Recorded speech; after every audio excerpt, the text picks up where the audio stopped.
오늘 말씀 같이 보도록 하겠습니다. 오늘은 의의 말씀에 능한 자. 제가 들은 소식에 의하면요, 지금 미국 같은 경우는 상당히 좀 혼란스러운 상황이 전개되고 있습니다. 자유민주주의의 보루가 미국 아닙니까? 그 미국에서 지금 없지 않은 선거 논란도 있고요. 또 이것을 위시하여서 뭐 각종 정언들이라든가 방송들이 시청되고 있고요. 생각보다 미국의 수많은 사람들이 주류 언론을 믿지 않고 있다고 합니다. 왜 그럴까요?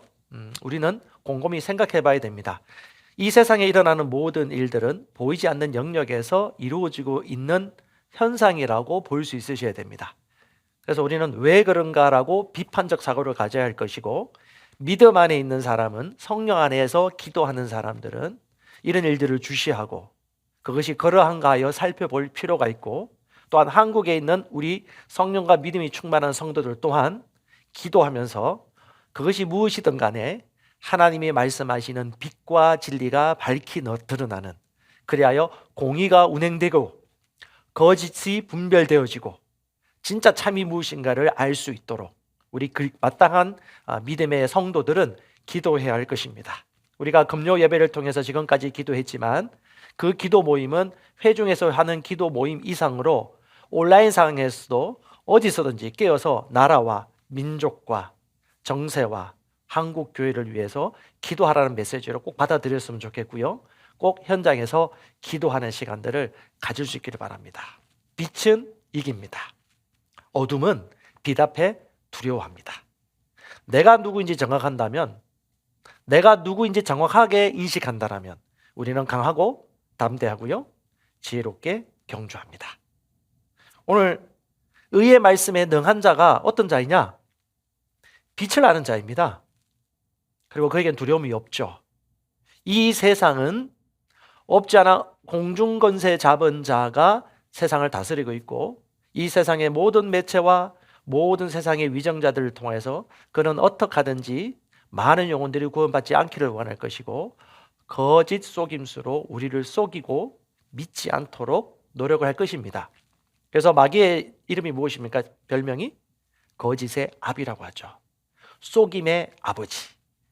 속이는, 기만하는 것의 아버지가 바로 마귀입니다. 그러므로 우리는 깨어 있으셔야 됩니다. 깨어서 분별하셔야 돼요. 그렇지 않다면 우리는 마땅히 교회의 기능을 감당할 수 없게 되어집니다. 말씀 한번 보십시다.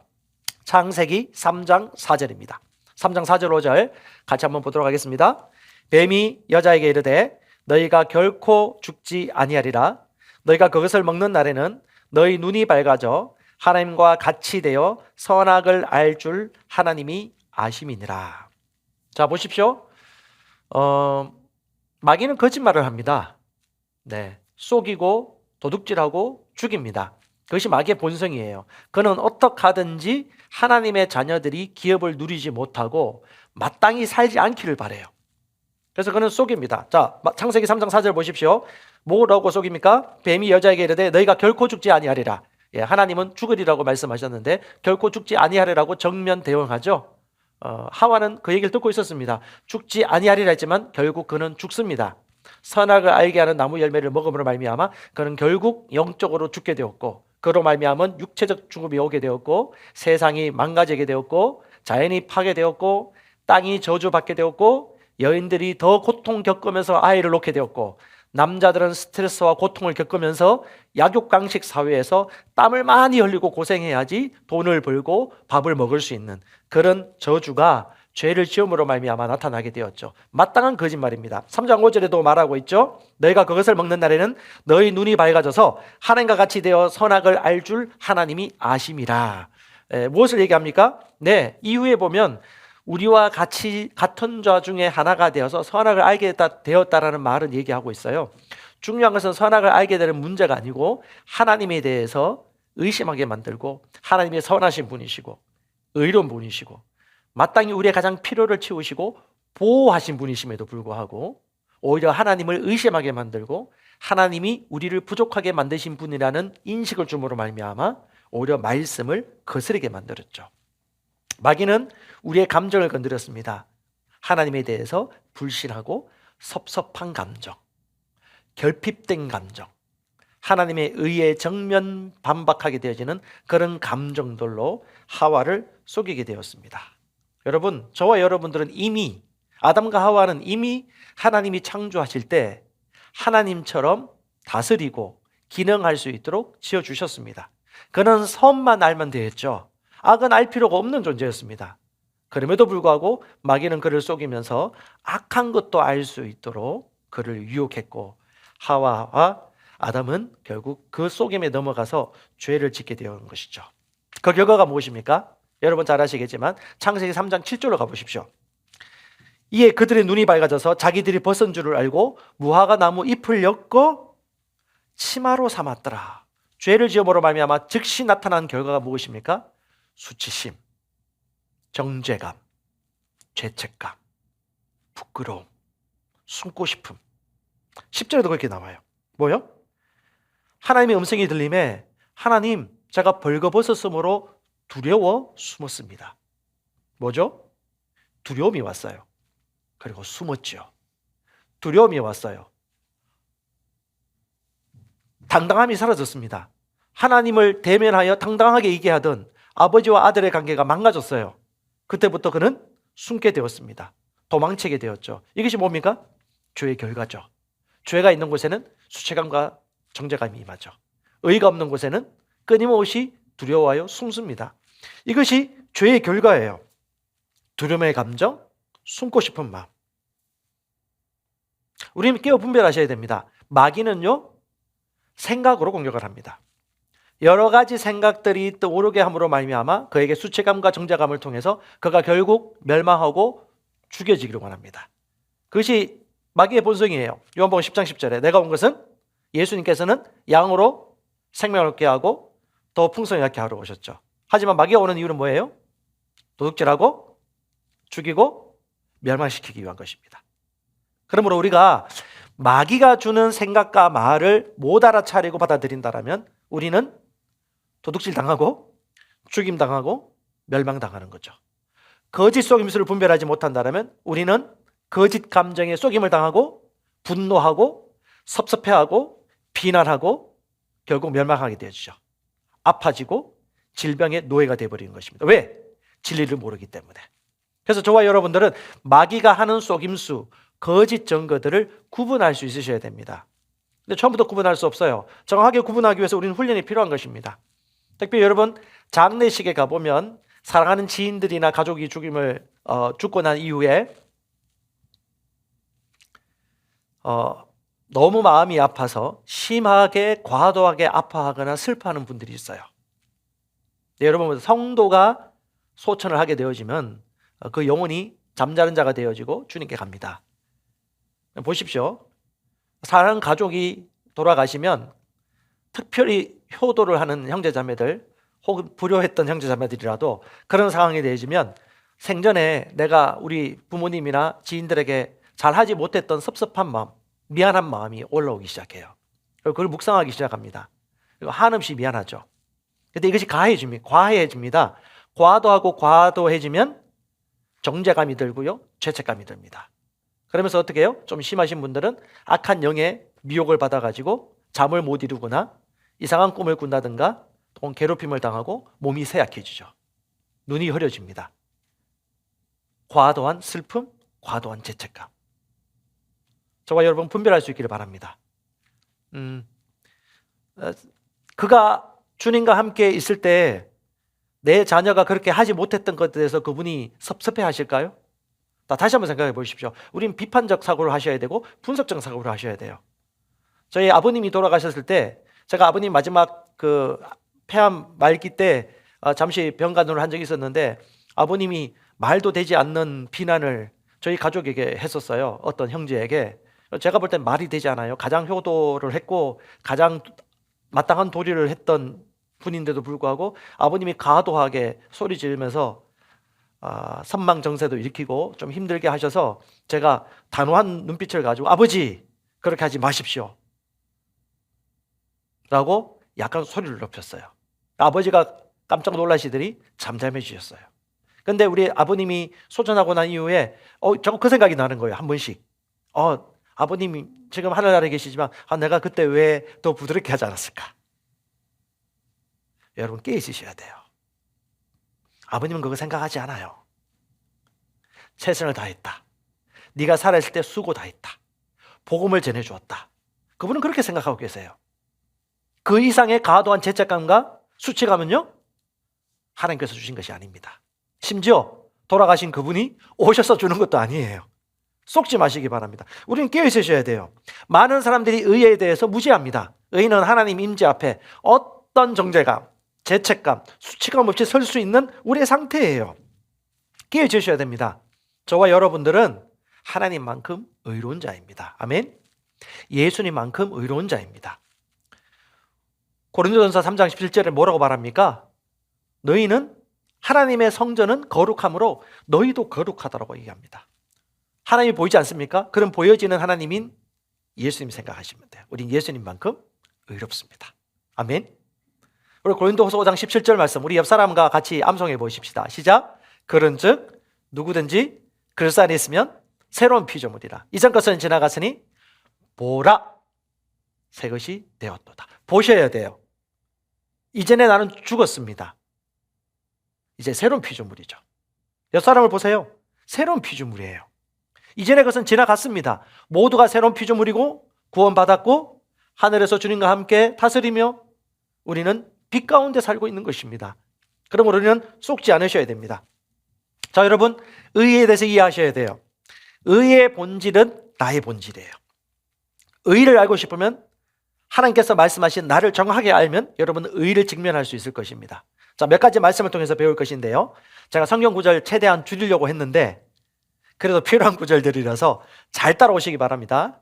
자, 온라인 예배일지라도 정신 똑바로 차리고 보시면 똑같습니다. 예, 같이 보십시다. 민수기 13장 33절에 가데스 바네아에서 이스라엘이 12정탐꾼을 보냈을 때 그 12정탐꾼들이 보고한 이야기입니다. 그 12명 중에 10명이 이런 보고를 얘기합니다. 자, 민수기 13장 33절, 또 우리가 거기서 거인들을 보았는데 거인들에게서 태어난 안악 자손들이라. 우리들의 눈에도 우리가 메뚜기들 같았으며 그들의 눈에도 우리가 그와 같을 것이라 하더라. 자, 10명의 정탐꾼 여호수아와 갈렙을 제외한 10명의 정탐꾼들은 히브리어로 아인이에요. 아인. 그들의 눈이 볼 때 자기가 메뚜기같이 보기 시작했습니다. 저기 있는 이방인들은 거인 같고 우리는 메뚜기 같다.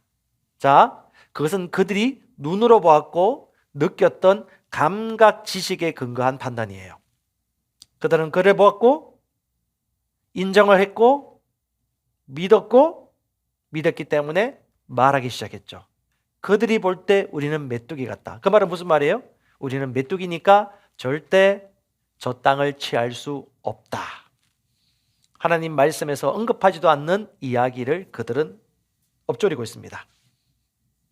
그래서 그들은 그 결과를 거두지요. 하지만 여러분, 놀라운 말이 있습니다. 시편 19편 8절에는 동일한 아인이란 단어를 쓰면서 달라질 수 있다는 것을 우리에게 얘기해줘요. 이 계시 지식이죠. 그게 뭡니까? 주의 규례는 정당하여 마음을 기쁘게 하고. 자, 주의 규례는 정당하여 항상 마음을 기쁘게 합니다. 주의 말씀은 계명은 순수하여 눈을 밝게 하는도다. 자, 주의 계명이 뭐예요? 주의 말씀입니다. 주의 말씀은 눈을 밝게 해요. 주의 말씀이 없으면 눈이 어두워집니다. 다른 말로 감각 지식으로 기능하는 사람들은 하나님의 말씀을 생각도 할 수 없고 기뻐할 수도 없고 낭망할 수밖에 없어요. 하지만 주의 말씀을 인식하는 자는, 주의 말씀을 쉽게 능숙하게 사용하는 자는, 그 말씀 안에 사는 자는요, 눈이 밝아지기 시작합니다. 그럼 눈이 달라요. 똑같은 아인인데도 다르게 본다니까요. 그게 누구입니까? 갈렙입니다.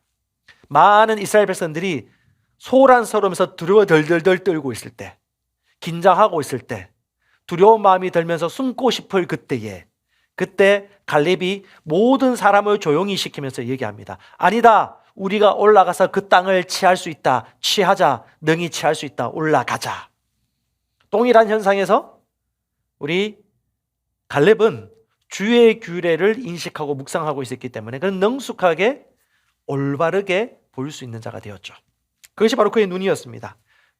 어떻게 해요? 하나님이 나를 메뚜기라고 하실까? 마땅히 이렇게 질문해야죠. 하나님이 나를 메뚜기라고 하실까? 메뚜기가 어디서 나온 거죠? 그들이 어떤 생각을 주워 담은 것이죠. 갑자기 떠오른 생각이에요. 우리 돌아가신 분이 내가 하지 못했던 어떤 생각들이 갑자기 나타나듯이 불현듯이 오듯이 생각은 이렇게 공격을 한다니까요. 여러분, 마귀는 뿔 달린 마귀로 나타나지 않습니다. 끊임없이 하나님의 말씀과 반대되는 대적하는 정보와 메시지로 우리에게 섬뜩 들어오는 것이죠. 그때 갈렙은 어떻게 생각했을까요? 우리는 메뚜기가 아닌데 하나님이 우리를 메뚜기라 보실까? 자, 같이 고백하십시다. 의의 말씀에 능숙한 자. 자, 의의 말씀에 능숙한 자가 뭐예요? 하나님이 나를 어떻게 보는지, 하나님이 내가 무엇을 가지고 있는지, 그가 어떻게 말하고 있는지를 항상 능숙하게 인식하고 있는 자입니다. 그는 어딜 가든지 넘어질 수가 없어요. 숨을 필요가 없어요. 죄책감과 수치감이 한치도 건들지 못하거든요. 왜냐? 그는 깨어있거든요. 그의 율례를 가까이 있기 때문에 그의 눈은 항상 깨어있거든요. 흐릴 수가 없습니다. 자, 우리의 본절입니다. 자, 요한일서 4장 17절입니다. 저는 요한 서신을 참 좋아합니다. 왜냐? 사도 요한이 마지막 그의 100세까지 사시면서 마지막까지 사시면서 최고의 계시를 정리를 해놨어요. 우리 사도 요한 할아버지가 주신 메시지를 한번 잘 보십시다. 새로운 피조물, 거듭난 사람이 어떤 존재인지, 어떤 위치에 있는지를 담담하고 확신 있게 같이 살펴보십시다. 요한일서 4장 17절 킹제임스입니다. 같이 읽어볼까요? 이렇게 우리의 사랑이 온전해졌나니 이는 우리로 심판날에 담대함을 가지게 하려는 것이라. 이는 그분이 그러하심과 같이 우리도 이 세상에서 그러하기 때문이다. 다시 말할게요. 우리도 이 세상에서 그분과 같이 그러하다. 우리도 이 세상에서 그분과 같이 똑같다 라고 사도 요한이 말합니다. 무슨 말이에요? 하나님의 사랑이 완전해졌다. 하나님의 사랑이 온전해졌나니 그 사랑이 우리 안에 있고, 그 사랑이 우리를 의롭게 했고, 그 사랑이 우리를 당당하게 했고, 사랑 안에는 두려움이 없나니.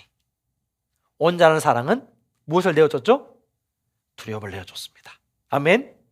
내가 주님 안에 있고 주님이 내 안에 있고, 나와 주님과 더불어 먹고 주님이 나로 더불어 먹는 그 사랑의 결과로 말미암아 내가 어떤 존재가 됨으로 말미암아 우리에겐 두려움이 엄습할 수가 없는 것이죠. 그래서 그는요 항상 당당합니다. 떳떳합니다. 경계를 늦추지 않죠. 그리고 그는 그것이 자연스럽습니다. 처음에는 미숙합니다. 하지만 그가 의의 말씀에 능숙하는 만큼, 그가 하나님의 의를 이해하고 인정하는 만큼 그는 삶의 다 모든 능력을 다스리고 한 틈도 빈틈을 주지 않을 것입니다. 온전한 사랑은 두려움을 내쫓습니다. 두려움이 있다는 것은 우리의 아버지이신 하나님, 내 안에 계신 사랑을 인식하지 못하기 때문입니다. 쉽죠? 요한일서 3장 1절 너무 좋은 말씀이에요. 너무 최고의 판타스틱한 메시지입니다. 세상이 우리를 알지 못하면 그를 알지 못함이라. 무슨 말이에요? 우리를 알지 못한 이유는 예수를 알지 못하기 때문이다. 다른 말로 예수를 알면 우리를 알 수 있다. 이 말이 이해되십니까? 옆 사람 보세요. 예수를 알면 저 사람을 알 수 있다니까요. 아니, 그 사람 외모를 말하는 게 아니에요. 진짜 그 사람의 본질, 진짜 그 사람이 누구인가를 우리는 알 수 있습니다. 물론 같은 집에서 밥을 안 먹는다 할지라도 그 사람이 누구인지는 우리 더 많이 잘 얘기해 줄 수 있어요. 하나님의 말씀을 알면. 왜? 새로운 피조물이기 때문에. 머리가 몇 센치 더 길다? 아니에요. 우리 진짜 그를 누구인지 얘기해 줄 수 있다니까요. 왜? 우리는 예수를 알기 때문에. 예수가 그 안에 있고 그가 우리 안에 있기 때문에, 우리와 그는 더불어 살고 있기 때문에 예수를 안다라면 예수 이름의 권세를 사용할 수 있는 것이죠. 오늘 이 자리에 앉아있는 여러분들, 그리고 방송 보는 우리 여러분들도 예수 이름의 권세를 마음껏 사용할 수 있습니다. 왜요? 우리는 주님 안에 있기 때문에. 이 세상에서 우리가 그분과 똑같기 때문에 예수님이 하셨던 일도 똑같이 할 수 있습니다. 아멘.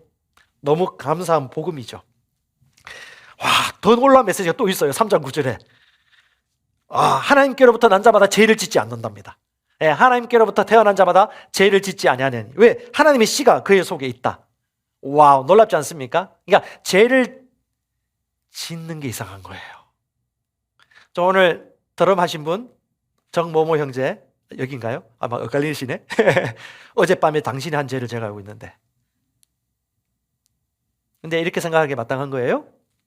죄를 짓지 않는 게 정상이에요. 물론 죄를 지었을 것입니다. 하지만 죄를 짓지 않는 내 본성을 여러분이 인식하게 됩니다. 해가 갈수록, 날이 갈수록 죄를 짓지 않게 돼요. 그것이 정상입니다. 너무 자연스럽습니다. 하나님의 씨가 우리 속에 있기 때문에. 자, 우리는 하나님의 의의 말씀에 능숙해지셔야 됩니다. 이것이 의의 문화, 말씀의 문화입니다. 이게 마땅한 거예요. 오늘 집에 가셔서 로마서 4장에서 6장까지 반드시 읽어보십시오. 여러분이 누구인가에 대해서, 의가 무엇인지에 대해서 밝히 알게 될 것입니다. 베드로전서 2장 9절, 또 판타스틱한 하나님의 말씀입니다. 우리가 누구인가에 대한 정체성을 정확하게 얘기해 주고 있는데요. 같이 읽어보십시다. 그러나 너희는 택한 족속이요, 왕같은 제사장들이요, 거룩한 나라요, 그의 소유된 백성이니 이는 너희를 어두운 데서 불러내어 그의 기이한 빛에 들어가게 하신 분의 아름다운 덕을 선포하게 하려 하심이라. 아멘. 너희는 택함 받은 족속이란 말이 헬라어로 게노산을 씁니다. 이 종족이라는 거예요. 종족, 족속이란 겁니다. 여러분, 우리는 한민족이라고 하죠. 물론 지금은 다민족이지만 저기 옆 나라에 있는 그 민족과 우리 민족은 달라요. 민족이 다르다는 것은 생활 방식이 다르고, 생활 방식뿐만 아니라 사고도 다르다는 거예요. 먹는 방법도 다르고, 어디는 숟가락을 쓰고, 어디는 긴 젓가락을 쓰고, 어디는 작은 젓가락을 쓰죠. 족속이 달라요. 종족이 다르다는 겁니다. 우리는 특별한 종족이에요. 그래서 이 단어를 쓰는 것입니다. 특별히 제사장입니다. 거룩한 나라입니다. 하나님의 소유된 백성입니다. 그 다음에 놀라운 사실이죠. 어두움에서 이미 불러내어졌습니다. 아멘. 불러내어졌어요. 그리고 놀라운 비단으로 이미 들어갔습니다. 이것이 실제예요. 우리는 왕의 제사장입니다. 이미 놀라운 비단에 거하고 있죠. 이것이 우리이기 때문에 이것에 대해서 우리가 감탄하고 감사하고 당당하고 어깨 펴는 것은 당연한 것이죠. 어떤 것도 여러분을 정죄할 수 없습니다. 특별히 이런 종족은요, 선한 행실을 따라 살아갑니다. 왜? 행실을 잘해서 그 민족이 되는 것이 아니고 그런 민족이기 때문에 마땅히 그런 선한 행실을 사는 것이 너무 자연스러워요. 거짓말하기 어려워요. 속일 수 없습니다.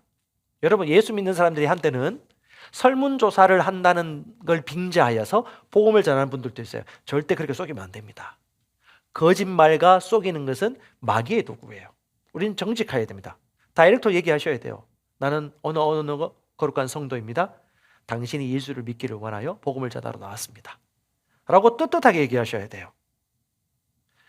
거짓말 합니까? 감당을 못하죠. 이 안에 두려움과 떨림과 콩닥콩닥하는 마음과 이 정죄감, 거짓말하면 안 되는데 라는 이 아픈 마음이 이 안에서 온다는 이유가 뭐죠? 그런 거듭난자는 것이죠. 수치가 생깁니다. 그게 정상인 거예요.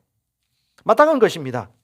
베드로전서 2장 12절에 보면 선한 행실을 통해서 이 땅에 있는 모든 불신자들이 그 선한 행실을 통해서 그들이 악하다고 하는 말들이 쑥 들어갈 것이라고 얘기하고 있어요. 이 선한 행실이란 말이 헬라어로 아나스트로페라는 단어입니다. 처신, 생활 방식이라는 단어예요. 그들이 선한 백성이기 때문에, 하나님의 종족이기 때문에 합당한 처신을 하고 합당한 생활 방식을 따라 살아가요. 어떤 분이 그 얘기해요. 어떤 여자 그 멤버들한테 물어봅니다. 어떻게 하면 영적으로 더 기능할 수 있을까요? 어떤 지혜로운 자매가 그런 얘기를 해요. 아줌마처럼 살지 맙시다. 아니, 실제 아줌마인데? 우리는 아줌마 아니에요. 이해가십니까? 우리는 특별한 종족입니다. 하나님의 소유된 백성이죠. 죄송합니다. 설교에서 이런 말, 중삐리 고삐리라는 단어를 쓰는 사람이 있어요. 우리는 중삐리 고삐리가 아니에요. 거룩한 나라입니다. 하나님의 소유된 백성이죠. 선생님이 아줌마 같으면 안 됩니다. 거룩한 성도가 장사꾼 같으면 안 돼요. 비록 자기가 일을 하고 있다 하더라도 정직하고 존중하면서, 왜 우리 셀에서 내가 물건 파는데 물건 사주지 않는 거야? 아주 말도 안 되는 얘기죠. 물론 우리 교회에 그런 사람이 있다는 얘기는 아닙니다. 우리가 누구입니까? 거룩한 종족이죠. 왕이고 제사장이죠. 정직한 사람이죠. 속일 수 없죠. 깨끗한 자이죠. 이것이 실제입니다. 의의 말씀에 능숙한 사람은 절대 거짓말할 수 없어요. 거룩한 행실을 따라 살아갑니다. 아멘. 어떤 자매와 잠시 얘기를 했는데 이번에 예수선교사관학교 졸업하는 자매입니다.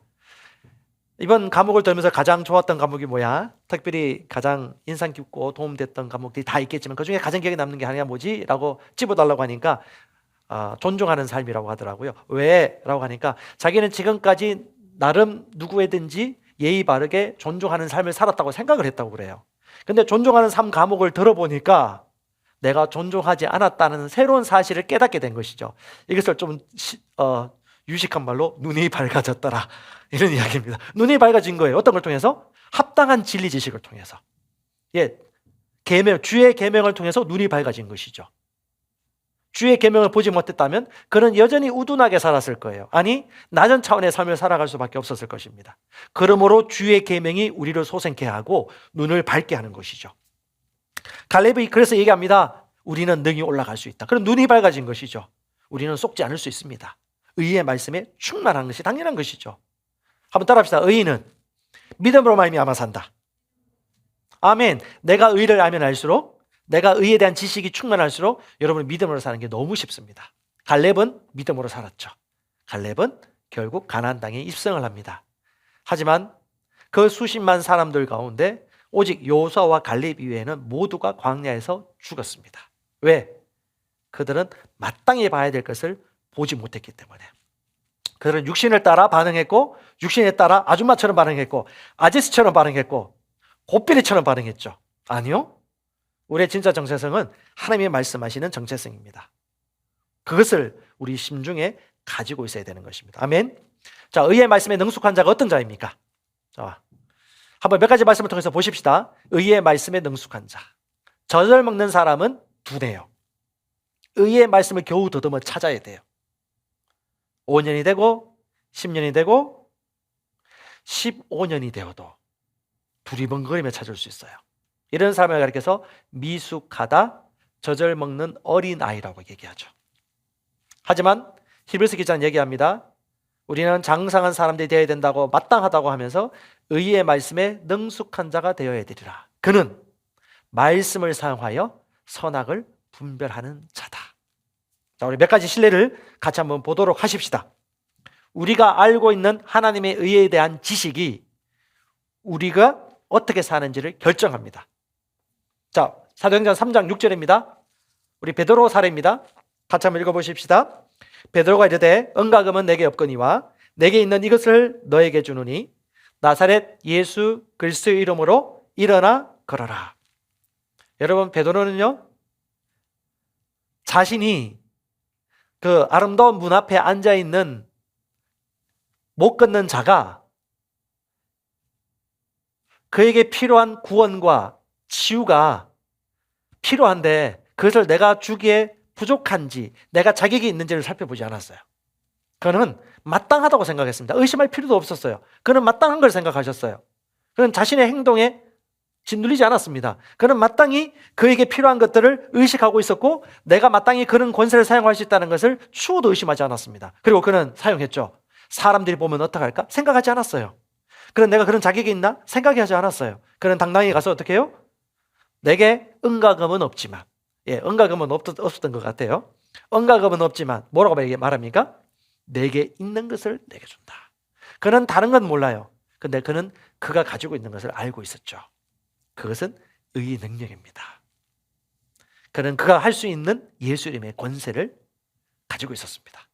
그는 그 이름의 권세를 가지고 번민하지 않고 마땅히 사역을 했죠. 사람을 의식하면 의롭게 살 수 없어요. 체면을 의식하면 담대하게 살 수 없습니다. 하나님이 나를 어떻게 보고 내가 가지고 있는 것이 무엇인지를 여러분은 우리가 알고 있다면 사람 의식할 필요도 없고 내가 자격이 있나 없나 부족하지 않을까 생각할 필요 없는 거예요. 주님이 너가 마땅하다고 했기 때문에 말씀하신 것이니까 우리는 마땅히 할 수 있는 것이죠. 여러분, 복음서 성경 말씀을 읽어보면요 예수님의 발언이 상당히 레디컬합니다. 상당히 예의 없어요. 어떤 사람이 볼 때는 그는 진리를 말했습니다. 옆에 있는 사람, 사회적인 위신 이거 내려놓으셔야 돼요. 하나님의 말씀이 최고의 권위입니다. 그렇다면 사람을 의식할 필요 없고 내 행동을 의식할 필요 없는 것이죠. 그는 머뭇거리지 않았습니다. 그는 의로웠습니다. 그는 결코 그의 행동과 노력으로 그걸 할 수 있다고 생각하지 않았어요. 단지 통로가 되었을 뿐입니다. 그는 자존심을 내려놓았죠. 한 형제가 회사 일을 하다가 실수를 했대요. 실화입니다. 근데 아직까지 그 실수한 것이 확 드러난 건 아니에요. 근데 어차피 드러나게 돼 있고 일 업무 처리를 잘못했기 때문에 금전적 손실이 나타날 수 있어요. 근데 그 일들을 바라보면서 갑자기 두려워서 들들들 떨고 있고 약간 번민하는 자기 모습을 보면서 정신을 꽉 차렸대요. 아니, 내가 그 일들이 결국은 나타나서 내가 실수했지만 그 실수한 것으로 말미암아 돈이 얼마 날아간다고 해서 내가 부유한 자가 아니던가? 내가 왜 아직까지 나타나지 않은 그 일들을 생각하면서 두려워하면서 걱정하고 있지? 나는 새로운 피조물인데? 나는 부유한 자인데? 그럴 필요 없잖아 라고 하면서 그 시점에 즉시 생각을 바꾸었대요. 그리고 그가 저한테 고백하더군요. 나는 부유한 자라고. 아멘. 예, 의의 말씀에 능숙한 자는 절대 두리번거리지 않아요. 즉시 반응합니다. 즉시 거절합니다. 하나님이 생각이 아닌 것들은 절대적으로 철저하게 거절합니다. 바로 즉시 거절감, 죄책감, 수치감, 두려움. 여러분 죽기까지 밖에 더 하겠습니까? 네, 주님 관계 가죠. 두려울 게 없는 거예요. 우리가 지금 이 상황 가운데서도 너무 귀하지 않습니까? 지난 9개월, 10개월 이상 동안 우리가 전천후 믿음 생활을 하고자 하는 기회가 주어졌는데 잘 못하니까 어떻게 해요? 한 번 더 기회가 온 거예요. 이때 우리가 더 유능한 사역자가 되고 유능한 그런 모임을 만들 수 있고 찬양도 할 수 있는 것이죠. 우리가 결혼 코칭을 자주 하는 편입니다. 한번 그런 고백을 했어요. 우리가 알몸으로 이 땅에 왔는데 여러분 옷장 열어보세요. 옷이 얼마나 많은지. 신발도 많아요. 감사하지 않습니까? 감사하지 않을 이유가 뭐가 있습니까? 그러니까 우리가 누구인가를 정확하게 본다라면 여러분 감사하지 않을 수 없고 기뻐하지 않을 수 없는 것입니다. 주님 우리가 건강하게 살기를 원하십니다. 주님 안에 만족하기를 원하십니다. 하지만 지혜롭게 경주하기를 원하십니다. 감정 절제하시고 세상을 사랑하는 마음 내려놓으시고 가장 영원한 것을 위하여 썩지 아니할 유업을 위하여서 영혼을 사랑하고 서로 더 사랑하고 서로 더 사랑하는 이런 삶을 사는 것이 우리의 마땅한 삶입니다. 아멘.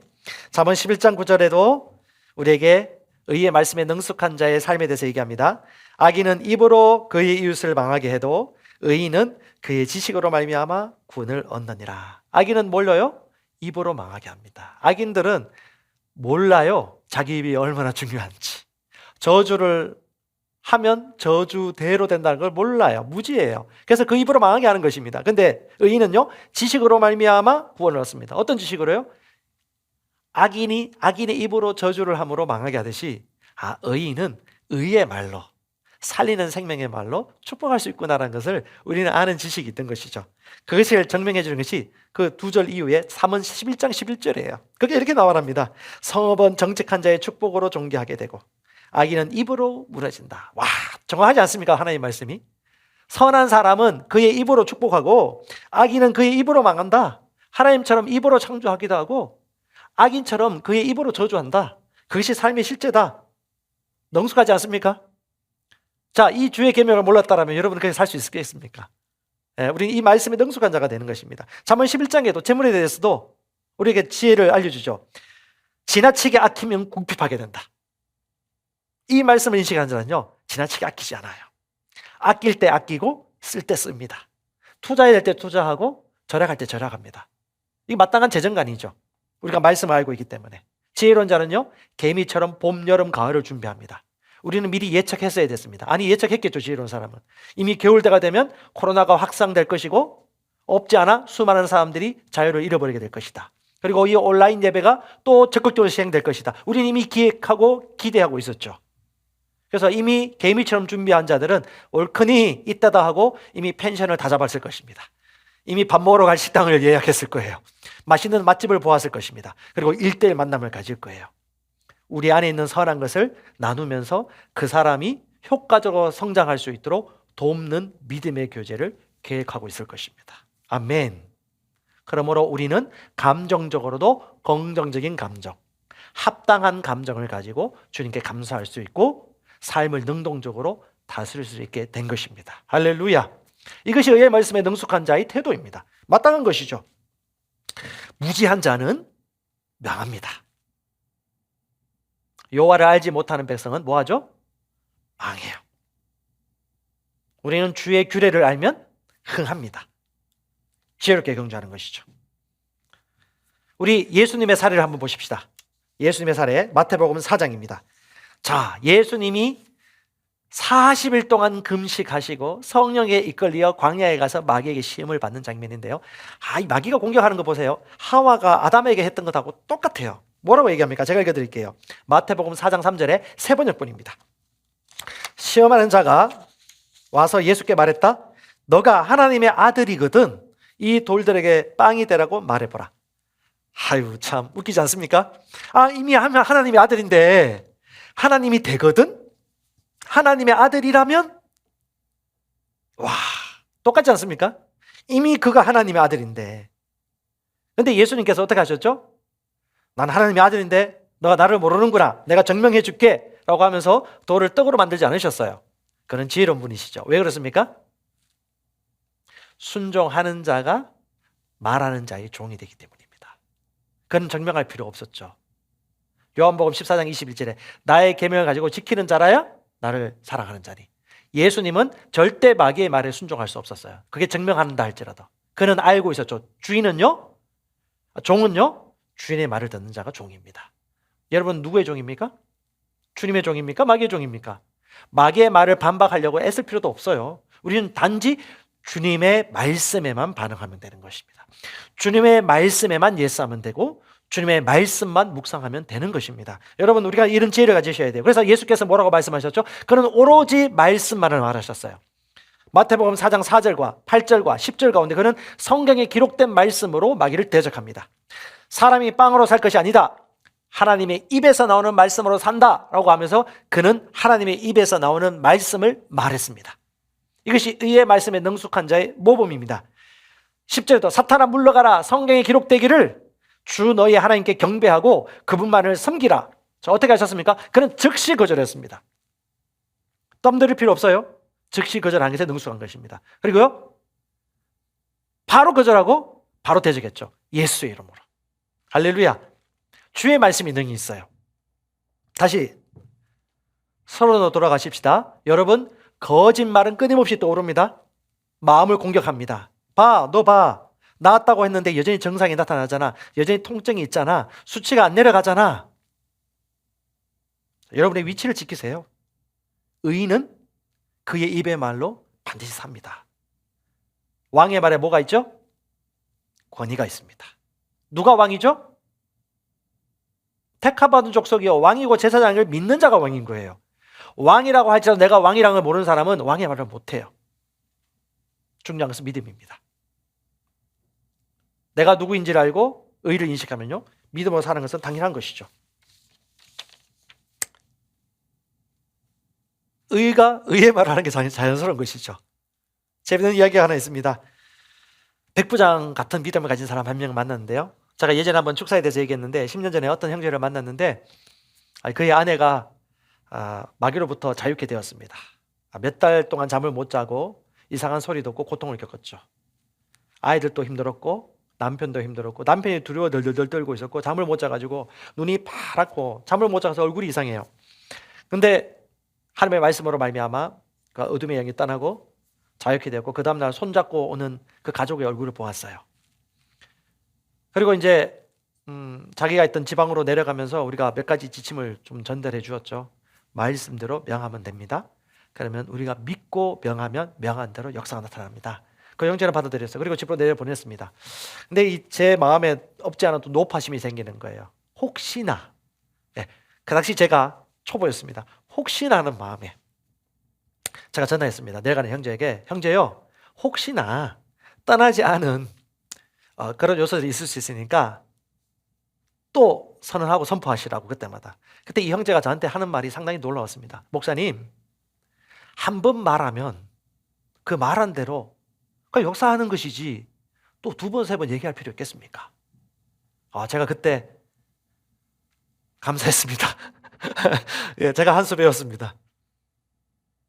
어떤 분은 얘기하죠. 하나님의 말씀을 따라 교회를 개척하러 가는데 하나님이 집을 주실 것인데 집값이 너무 올랐어. 그럼 어떻게 해요? 결국 하나님이 내게 집을 주십니다. 이런 합당한 집을 주실 것입니다. 이런 집을 주죠. 누추하더라도 하나님이 주실 것입니다. No.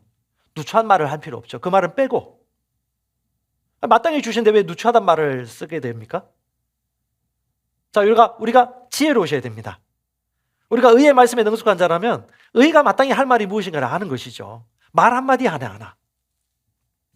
후지다란 말은 빼고 여러분의 위치, 우리의 신분에 맞는 말을 하는 것이 합당한 것이고 그것이 우리의 문화죠. 우리의 언어입니다.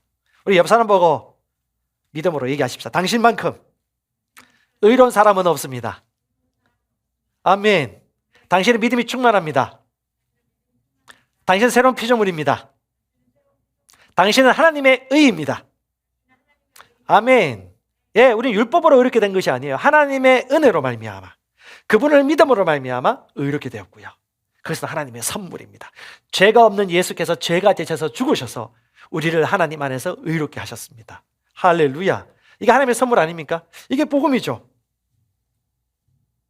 우리는 의의 말씀에 능숙한 자입니다. 아니, 오늘부터 여러분이 의의 말씀에 능숙하도록 마음이 결단하면 되는 거예요. 그리고 주의 규례를 가까이 하십시오. 그럼 어떻게 될까요? 눈이 밝아집니다. 마귀가 언뜻 생각하고 또 오르게 하는 그 생각들이 하나님의 것인지 어둠의 것인지를 즉시 분별하고 즉시 거절하고 즉시 대적합니다. 그리고 그는 합당한 주의 규례를 가지고 내가 누구인가를 믿음으로 고백하며 살게 되죠. 그는 항상 이길 수밖에 없습니다. 이사야 61장 3절에 진짜 당신이 누구인가를 얘기해주는 메시지가 있습니다. 이 말씀 같이 읽겠습니다. 시온에서 슬퍼하는 자들을 정하여 그들에게 제 대신 아름다움을, 슬픔 대신 기쁨의 기름을, 무거운 영 대신 찬양의 의복을 주어 그들로 주의 심으신 의의 나무들이라 불리게 하여 주께서 영광을 받으시려는 것이다. 우리는 의의 나무입니다. 의의 나무는 의의 열매를 맺죠. 예수 그리스도로 말미암아 우리 안에 의의 열매를 가득가득 맺는 것이 합당한 것이죠. 내가 누구인지 안다라면 우리는 의의 말씀을 능숙하게 사용하여 이기고 다스리며 수산한 인생이 되어집니다. 여러분 축복합니다. 자리에서 일어나십시오.